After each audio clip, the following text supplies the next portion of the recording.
नमस्कार दोस्तों, अगर आपने नौकरी छोड़ दी है और आपके मन में सवाल है कि पीएफ का पैसा निकालें या रहने दें, पीएफ पर ब्याज कब तक मिलता है, तो ये वीडियो पूरा जरूर देखिए क्योंकि आज मैं सब कुछ बहुत आसान भाषा में समझाने वाला हूँ। नौकरी छोड़ने के बाद पीएफ का पैसा निकालना चाहिए या नहीं? दोस्तों, नौकरी छोड़ने के बाद पीएफ निकालना जरूरी नहीं होता है। यह जरूरी नहीं कि आपने नौकरी छोड़ दिया तो पीएफ का जल्द से जल्द आप सेटलमेंट ले लो। अगर आपको अभी पैसों की जरूरत है तो आप पीएफ निकाल सकते हैं। इधर उधर लोन कर्ज लेने से अच्छा है आप पीएफ के पैसे इस्तेमाल कर सकते हैं। लेकिन अगर तुरंत जरूरत नहीं है तो पीएफ को रहने देना चाहिए, क्योंकि पीएफ रहने से आपको ज्यादा फायदा मिलता है। इससे आपको जो मार्केट में एफडी वगैरह पे जो ब्याज मिल रहा है उन सभी से ज्यादा ब्याज आपको पीएफ के पैसे पे मिलता है। अब जो स्वाभाविक सवाल है वो ये है कि नौकरी छोड़ने के बाद पीएफ पर कब तक ब्याज मिलता है। ये बिल्कुल ही जरूरी सवाल है। नौकरी छोड़ने के बाद पहले 3 साल तक 36 महीने तक आपके पीएफ खाते में पूरा ब्याज मिलता रहता है। लेकिन अगर 3 साल तक कोई पैसा आप में उसमें जमा नहीं हो रहा है, पीएफ में पैसा कोई जमा नहीं हो रहा है, तो पीएफ खाता इनएक्टिव हो जाता है। 3 साल के बाद यानी 36 महीने के बाद वो इनएक्टिव हो जाता है और इनएक्टिव होने के बाद ब्याज मिलना बंद हो जाता है। अगर कोई नौकरी मिल जाए तो क्या करें? अगर आपने नई नौकरी ज्वाइन कर ली तो पीएफ निकालने की बिल्कुल जरूरत नहीं है। अगर आप नया कंपनी ज्वाइन करते हैं तो पुराने कंपनी के पीएफ को नए यूएन के साथ लिंक करवा दें, ट्रांसफर करवा लें। फॉर्म 13 आप ऑनलाइन भर के आप पुराने कंपनी के पीएफ को नए कंपनी के पीएफ में ट्रांसफर करा सकते हैं। इसमें दो आपको फायदा होता है। यदि आपका 5 साल पूरा नहीं हुआ है तो क्या होता है, आपको कोई टीडीएस नहीं करता है और आपको ब्याज चलते रहता है, कंटिन्यूअस कंपाउंडिंग इंटरेस्ट मिलता रहता है। और आपका अगर 5 साल पूरा नहीं हुआ है और पैसे को आप उठा लेते हैं तो आपको क्या होता है कि टीडीएस कट जाता है उस पैसे पे। फॉर्म 15G वगैरह भरते हैं लेकिन फिर भी अगर अप्लीकेबल टीडीएस है तो आपको टीडीएस यानी कि टैक्स, इनकम टैक्स कट जाता है।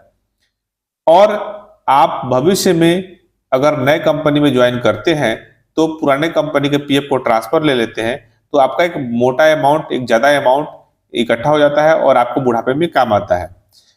और कभी अगर आप इमरजेंसी में पैसे, पीएफ का पैसा उठाते भी हैं तो आप पेंशन के पैसा को उठाने का अवॉइड करें, क्योंकि नए नियम के हिसाब से आप अब आप 36 महीने से पहले यानी कि 3 साल से पहले पेंशन के पैसे को आप उठा ही नहीं पाएंगे। अभी तक तो नियम था आप उठा पाते थे, लेकिन आने वाले समय में अब जैसे ही लागू हो जाएगा अब आप पेंशन के पैसे को 36 महीने से पहले उठा ही नहीं पाएंगे। अगर आप बेरोजगार हो भी गए, नौकरी छूट भी गया, तब भी आप 36 महीने तक होल्ड करना ही पड़ेगा। इससे आपको फायदा क्या होगा कि यदि आप दूसरा 3 साल के बाद कोई ऐसा कंपनी ज्वाइन किए जहां पे आपका पीएफ कटता है तो आपका जो पेंशन वाला पैसा है वो आपको कंटिन्यू हो जाएगा और बुढ़ापे में आपको पेंशन, मंथली पेंशन मिल सकता है। जैसे ही आपका 10 साल सर्विस पूरा हो जाएगा तो आपका और 58 वर्ष आपका उम्र पूरा हो जाएगा तो आप पेंशन के लिए अप्लाई कर सकते हैं। और पुराने नियम में क्या था कि पुराने नियम में भी था कि 36 महीने तक यदि कोई मेंबर एक किस्त भी अगर पेंशन फंड में कंट्रीब्यूशन कर दिया है तो 36 महीने तक पेंशन के लिए वो कवर हो जाता है। अगर 36 महीने से पहले कभी भी उसकी मृत्यु हो जाती है तो उसके परिवार को मंथली पेंशन दिया जाता था।